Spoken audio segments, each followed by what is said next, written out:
Hi students, hello everyone. My name is Reena and today we are going to discuss and study about very interesting chapter of your class 6 science, that is sorting materials into groups. And I'm hoping so that you all are doing great and fine with your health and studies. तो चलिए students, आज का session एक observation activity से start करते हैं. It is my request to all of you, अपने अपने रूम में अलग अलग चीज़ों को देखिए, जानिए, पहचानिए कि वो क्या है, कैसे दिखती है, क्या मटेरियल है और वो कहाँ कहाँ प्लेस हैं. फॉर एग्जाम्पल अगर मैं अपने रूम की बात करूँ तो मेरे रूम में एक पेन है, वाटर बॉटल है, ठीक है, laptop, camera, board, okay, we can say that the AC, table, chair, lights, सब कुछ प्रेजेंट है. डिफरेंट डिफरेंट ऑब्जेक्ट्स हैं, डिफरेंट मटेरियल्स हैं. तो इसी ऑब्जर्वेशन एक्टिविटी को आगे लेके चलते हुए स्टार्ट करते हैं स्टूडेंट्स आपसे एक क्वेश्चन पूछते हुए. Students, you are able to see that कि आपको यहाँ दो पिक्चर्स दिख रही हैं. The first picture is cluttered अलमीरा and the second picture is very organised, very systematic अलमीरा. तो जल्दी से मुझे बताइए कि आप में से किस किस की अलमीरा ऐसे दिखती है. ठीक है, फॉर एग्जाम्पल ये मेरी अलमीरा है और ये आपकी अलमीरा है. तो मेरी अलमीरा में से और आपकी अलमीरा में से किसकी अलमीरा में चीज़ें जल्दी मिल जाएंगी. ठीक है, अगर मुझे मेरी अलमीरा में से रेड टी शर्ट और ब्लैक पैंट लेनी है तो कितना टाइम लगेगा. मैं इधर कपड़े उधर कपड़े, अपने क्लोथ्स इधर उधर कर रही हूँ और फिर मुझे जाके वो मिलेगा. एंड अगर आपकी अलमीरा की बात करें तो सब कुछ इतना ऑर्गेनाइज्ड है, इतना सिस्टमेटिक है, सब कुछ एक प्रॉपर वे में आपने रखा है, इतनी जल्दी से चीज़ें आप फाइंड आउट कर लेंगे. ठीक है, जो भी मैं आपको कहूंगी. फॉर एग्जाम्पल मैंने आपको कहा कि आप एक हुडी लेके आइए जो आपकी ब्लू कलर की है. आप क्विकली लेके आएंगे क्योंकि आपको पता है कि आपकी हुडीज की रो है, क्योंकि आपने चीज़ों को बहुत अच्छे से ऑर्गेनाइज किया है. ठीक है, तो अगर ये क्वेश्चन हमें आता है कि क्या नीड है चीज़ों को सॉर्ट करने की, सॉर्ट मतलब चीज़ों को अरेंज करने की, ऑर्गेनाइज करने की, सिस्टमेटिक मैनर में पुट करने की नीड क्या है. सबसे पहली बात तो स्टूडेंट्स, ये आपकी स्टडी को बहुत ईजी कर देगा, आपको चीज़ों को स्टडी करना बहुत ईजी हो जाएगा. सेकेंड थिंग स्टूडेंट्स, आप सिमिलैरिटीज और डिससिमिलैरिटीज के बेसिस पे आराम से ग्रुपिंग कर सकते हैं. आपको सिमिलैरिटीज दिखेंगी, ओके ये टी शर्ट है तो ये टी शर्ट की रो में जाएगी, ये यूनिफॉर्म है यूनिफॉर्म रो में, एंड ये पैंट है तो पैंट की रो में, पजामा है तो पजामास की रो में. सिमिलैरिटीज और डिससिमिलैरिटीज के बेसिस पे आपने चीज़ों को सॉर्ट किया, ऑर्गेनाइज किया, अरेंज किया, प्रॉपरली चीज़ों को पुट किया. ऑलराइट, नेक्स्ट थिंग आती है स्टूडेंट्स, आपने टू मेन रीजन देने हैं कि क्या नीड है सॉर्टिंग करने की स्टडी के लिए, लाइक चीज़ें अच्छे से ऑर्गेनाइज करने के लिए, सिस्टमैटिक मैनर में पुट करने के लिए. थर्ड थिंग आप कह सकते हैं कि लाइक सिमिलैरिटीज और डिससिमिलैरिटीज का हमें एक प्रॉपर वे जानने के लिए हम इजीली इसे फाइंड आउट कर सकते हैं. नेक्स्ट थिंग स्टूडेंट्स आती है आपकी क्या, सॉर्टिंग बेस्ड ऑन यूज. हम सब मॉल जाते हैं स्टूडेंट्स, हम मॉल में क्या देखते हैं कि वाह चीज़ें कितनी ऑर्गेनाइज्ड हैं. हमें पता है कि अच्छा यहाँ पे टॉयज लिखा है तो ये टॉयज का सेक्शन है, वहाँ पे स्टेशनरी लिखा है स्टेशनरी है, यहाँ पे क्लोथिंग लिखा है तो क्लोथिंग है, कॉस्मेटिक, ग्रोसरी. चीज़ें इतने अच्छे वे में ऑर्गेनाइज कर रखी होती है, मतलब आपके यूजेस के बेसिस पे चीज़ों को ऑर्गेनाइज कर रखा है. चलिए आपके रूम का भी एग्जाम्पल लेते हैं, आपके घर का स्पेसिफिकली. घर में आपको पता है वार्डरोब ओपन करेंगे, आपकी अलमीरा ओपन करेंगे तो उसमें क्या होता है, क्लोथ्स ना. ऐसा तो नहीं है कि वहाँ पे किचन का सामान है, आपके वहाँ पे भिंडी आलू सब्जी पड़ी है, नहीं ऐसा कुछ नहीं है ना. तो जैसे ही अलमीरा ओपन करेंगे आपके क्लोथ्स आपको वहाँ पे दिखेंगे. यूज के बेसिस पे आपको पता है, किचन में जाएंगे तो किचन ओपन कर रहे हैं तो क्या है, किचन के अलमीराज में यूटेंसिल्स मिलेंगे, सब्जी फ्रूट मिल सकता है, दही सब्जी लस्सी कुछ भी मिल सकता है फॉर श्योर. ठीक है, तो ये सब चीज़ें आपने यूजेस के बेसिस पे सॉर्ट की हैं.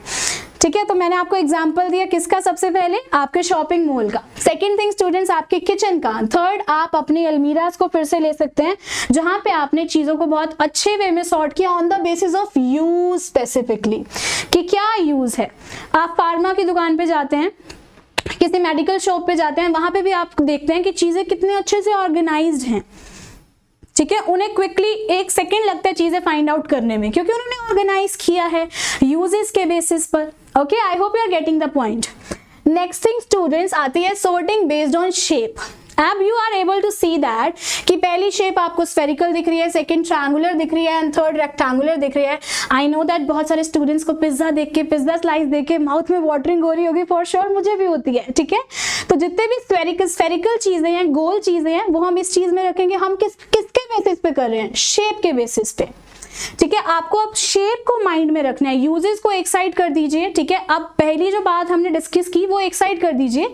सेकेंड थिंग है दैट इज आपकी शेप। अब आपको शेप माइंड में रखना है कि अच्छा कोई भी चीज राउंड है, सर्कुलर है, स्फेरिकल है, तो वो आपके इस बॉक्स में जाएगी। ठीक है, जिसमें आपकी बॉल जा सकती है, ग्लोब हो सकता है स्टूडेंट्स, एप्पल हो सकता है, ऑरेंज हो सकता है।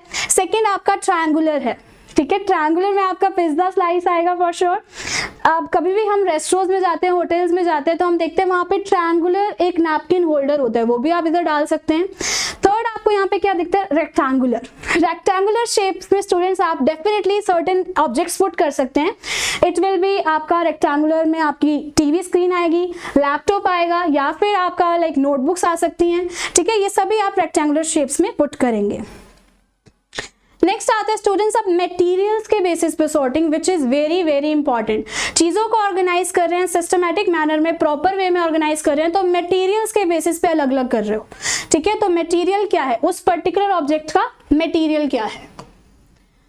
तो a single material can be used to make different object. ऐसा तो नहीं है स्टील की एक ही चीज होती है घर पे, नहीं ना। तो स्टील की डिफरेंट थिंग्स प्रेजेंट है। अगर आपके किचन में ही बात करते हैं, it will be like bowl हो सकता है वहां पे, लाइक आपका लाइक प्लेट है स्टूडेंट, स्पून है, जितने भी यूटेंसिल्स हैं वो स्टील के होते हैं फॉर श्योर। ठीक है, एंड सेकेंड थिंग आपके वुड की। वुड के कितने सारे ऑब्जेक्ट्स हैं हमारे घर में, table, chair, window, door. Okay, wooden objects के आपके टॉयज हो सकते हैं, it can be pen as well. तो students a single material can be used to make different objects. एक ही मटेरियल है पर डिफरेंट ऑब्जेक्ट्स उससे बन सकते हैं। I hope you are getting this concept and this is really very important. Next thing students, a single object can be made up of different type of materials also. ठीक है, एक ही object है, यानी कि है ग्लास ही, पिएंगे पानी, दूध पी सकते हैं, पानी पी सकते हैं स्टूडेंट्स, टी ले सकते हैं, कॉफी ले सकते हैं, बट वो डिफरेंट मटेरियल्स का हो सकता है। ठीक है, the first is plastic, the second is steel and the third is glass material. मतलब एक ही ऑब्जेक्ट है but different kind of material से बना हो सकता है। That is how we can classify the things as well. Next thing आती है स्टूडेंट्स मटेरियल्स में। अगर आप देखें, जरूरी तो नहीं होता कि एक जो ऑब्जेक्ट है वो एक ही मटेरियल का बना हो। फॉर एग्जांपल मेरा पेन है, तो पूरी बॉडी तो प्लास्टिक की हो सकती है, पर उसका कैप का जो हैंडल है वो मेटल हो सकता है। ठीक है, सिमिलरली यहाँ पे लिखा है object can be made up of different materials. ये पर्टिकुलर ऑब्जेक्ट यानी कि मिक्सर ग्राइंडर आपको दिख रहा है। अब बात करते हैं कि इसकी जो बॉडी है वो प्लास्टिक की है, that is of plastic. Okay, and ये जो ब्लेड है फॉर एग्जांपल ये मेटल है, एंड इसकी जो लाइक आउटर बॉडी जो आपको ट्रांसपेरेंट दिख रही है वो ग्लास है। ऑलराइट, तो आपने क्या देखा, एक ही ऑब्जेक्ट है बट उसके अंदर डिफरेंट मटेरियल्स यूज हो रहे हैं। दैट कैन ऑल्सो हैपन, ये भी जरूरी है, हो सकता है स्टूडेंट्स डिफरेंट ऑब्जेक्ट के साथ। आपका मोबाइल फोन, आपका लैपटॉप स्टूडेंट्स, उसके अंदर भी कितने डिफरेंट काइंड के मटेरियल्स प्रेजेंट होते हैं। I hope you are getting the concept over here. चलते हैं आगे एंड बात करते हैं प्रॉपर्टीज। अभी ऑब्जेक्ट्स को ऑब्जर्व कर लिया, जान लिया, सॉर्टिंग समझ ली कि किस किस बेसिस पे आपने सॉर्टिंग की। अब प्रॉपर्टीज क्या होती है, डिफरेंट मटेरियल्स के डिफरेंट प्रॉपर्टीज होती है। सबसे पहले है appearance, okay, second hardness, third solubility, fourth students floating and sinking, and the last one is transparency. One by one एक एक प्रॉपर्टीज को क्विकली स्टडी करते हैं। द फर्स्ट इज अपीयरेंस, मतलब देखने में वो पर्टिकुलर ऑब्जेक्ट कैसे दिख रहा है आपको। ठीक है, अपीयरेंस कैसी है। अगर मेरे सामने वाटर बॉटल है स्टूडेंट्स, तो इट इज एक्चुअली शाइनी, थोड़ी शाइनी है, मेटल ऑब्जेक्ट है क्योंकि।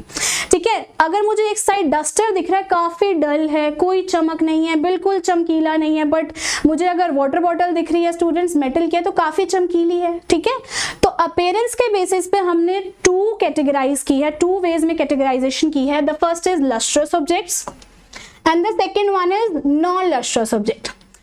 लस्ट्रस ऑब्जेक्ट्स कौन से होते हैं स्टूडेंट्स, जिसके अंदर चमक होती है, materials which are able to shine, which are having the shine in it. ठीक है, तो इसमें कौन कौन से आएंगे, gold, platinum, silver, diamond, metal, ये सब आपके किस में आ जाएंगे, लस्ट्रस ऑब्जेक्ट्स के अंदर अपीयरेंस के बेसिस पर। प्लीज ध्यान रखिएगा कौन सी कैटेगरी, कौन सी प्रॉपर्टी की बात करें, उसी बेसिस पे आपको बताना है कि वो लस्ट्रस ऑब्जेक्ट है या फिर नॉन लस्ट्रस है। नॉन लस्ट्रस स्टूडेंट्स वो होंगे जो काफी डल दिखेंगे, जिनके अंदर कोई चमक नहीं है, ठीक है, चमक नहीं रहे हैं, देखने से ऐसे लग रहा है काफी फीके फीके हैं, किसके आगे, डायमंड के आगे, गोल्ड के आगे, ठीक है। तो it will be like would, paper, कुछ भी हो सकता है, डस्टर मैंने आपको बताया, पेन के अंदर अगर कोई चमक नहीं है तो डल अपीयरेंस है, नॉन लस्ट्रस ऑब्जेक्ट है सिमिलरली। नेक्स्ट थिंग स्टूडेंट्स आता है आपका हार्डनेस के बेसिस पर। यस, तो स्टूडेंट्स हार्डनेस के बेसिस पे भी टू कैटेगरीज हैं, the first is hard object and the second is soft object. Hard objects कौन से होते हैं, जो आप कंप्रेस कर सकते हैं, मतलब आपने थोड़ा सा भी प्रेशर अप्लाई किया तो ये अपनी शेप और साइज को चेंज करने की कैपेबिलिटी रखते हैं। मेरा पेन, ठीक है, पेन का ही एग्जाम्पल ले लेते हैं। तो पेन को स्टूडेंट्स अगर मैं इसको कंप्रेस करने का ट्राई कर रही हूँ, प्रेशर लगा के ट्राई कर रही हूँ, शेप चेंज नहीं हो रही, साइज चेंज नहीं हो रहा, दैट मीन्स ये हार्ड मटेरियल है। तो materials which are difficult to compress, that are hard materials. It can be certain examples आप राइट डाउन कर सकते हैं, स्टोन है, क्वाइन है, ठीक है। सॉफ्ट मटेरियल्स कौन से होंगे, थोड़ा सा भी प्रेशर लगाएंगे तो ये अपना शेप एंड साइज चेंज कर लेंगे, ठीक है। तो like materials which are easy to compress, it will be cotton, sponge, very beautiful example of your soft materials, ठीक है। चलते हैं आगे to the next part which is your solubility. Students soluble substances, इसके बेसिस पे भी two categories हैं, soluble substances and insoluble substances. Soluble substances are those substances which can easily dissolve in water, पानी में इजीली जल्दी से mix हो जाएंगे। चीनी डाल रहे हो पानी के अंदर, नमक डाल रहे हो, गायब हो जा रही है, मतलब डिसॉल्व है, मिक्सेबल है, ठीक है। तो वो कौन से आएंगे, सॉल्युबल सब्सटेंसेस आएंगे, जो पानी के अंदर मिक्स हो जाएंगे। और जो पानी में मिक्स होंगे नहीं, ऐसे जाके नीचे बैठ जाएंगे, कहेंगे we are here, we are not having the capability to dissolve inside the water, तो हम क्या हैं, हम इनसॉल्युबल सब्सटेंसेस हैं। It will be sand, sand हो सकता है, ठीक है, राइस हो सकता है, कोई भी ग्रेन है, ठीक है, पानी के अंदर नीचे जाके बैठ जाएगा, डिसॉल्व नहीं होगा, मिक्सेबल नहीं होगा, ठीक है, मिक्सेबल नहीं है बेसिकली, ठीक है। I hope it is clear, soluble and insoluble substances. Next आता है स्टूडेंट्स फ्लोटिंग और सिंकिंग के बेसिस पर। यस, हम फ्लोटिंग और सिंकिंग के बेसिस वाली प्रॉपर्टी भी एक्चुअली मटेरियल्स में चेक करते हैं कि बहुत सारे मटेरियल्स ऐसे होते हैं जो पानी के ऊपर तैर जाते हैं, फ्लोट करने की कैपेबिलिटी रखते हैं। क्यों, क्योंकि वो पानी से लेस डेंसर हैं। डेंसिटी का कॉन्सेप्ट यहाँ पे डेफिनेटली आएगा स्टूडेंट्स। अगर मैं रबर डक की बात कर रही हूँ, प्लास्टिक बोतल की बात कर रही हूँ, ये पानी के ऊपर क्या कर रहे हैं, फ्लोट कर रहे हैं, तैर रहे हैं, तो that means students they are less denser than water, that is why it is having the capability to float on the water surface. Okay, next thing आता है आपका सिंक, जो कि पानी के अंदर डूब जाते हैं, ठीक है, नीचे जाके बैठ जाएंगे क्योंकि they are more denser than water and you can see the certain examples. Iron nail हो सकता है, पेबल हो सकता है, ठीक है, पानी में नीचे जाके बैठ जाएंगे, डेंसिटी ज्यादा है, तो फ्लोटिंग और सिंकिंग वाला कॉन्सेप्ट भी आई होप आपके माइंड में बिल्कुल क्लियर होगा। नेक्स्ट थिंग आती है स्टूडेंट्स ट्रांसपेरेंसी के बेसिस पे हमने 3 कैटेगरीज में इसको डिवाइड किया है। The first is transparent object, I am writing it down here for you.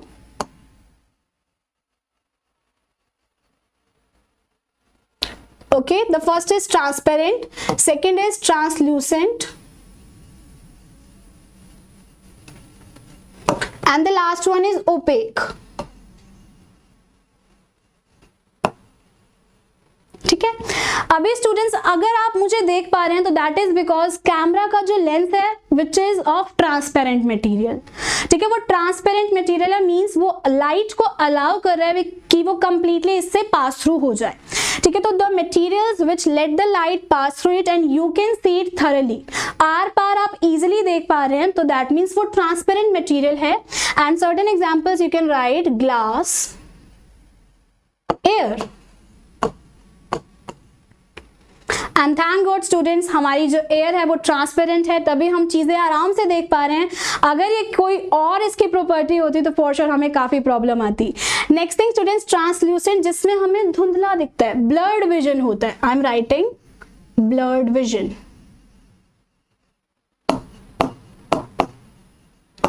दिखेगा पर इतना क्लियर नहीं दिखेगा जैसे हमें ट्रांसपेरेंट में दिख रहा था, यहाँ पे काफी धुंधला दिखेगा, काफी ब्लरी ब्लरी सा दिखेगा। तो materials which let the light pass but in a partial manner, मतलब ऐसे मटेरियल जिसमें से लाइट तो पास होती है बट कंप्लीटली नहीं होती, पार्शियल यानी कि थोड़ी बहुत होती है, तभी हमें ब्लरी विजन दिखता है। तो butter paper is a very beautiful example of the translucent objects.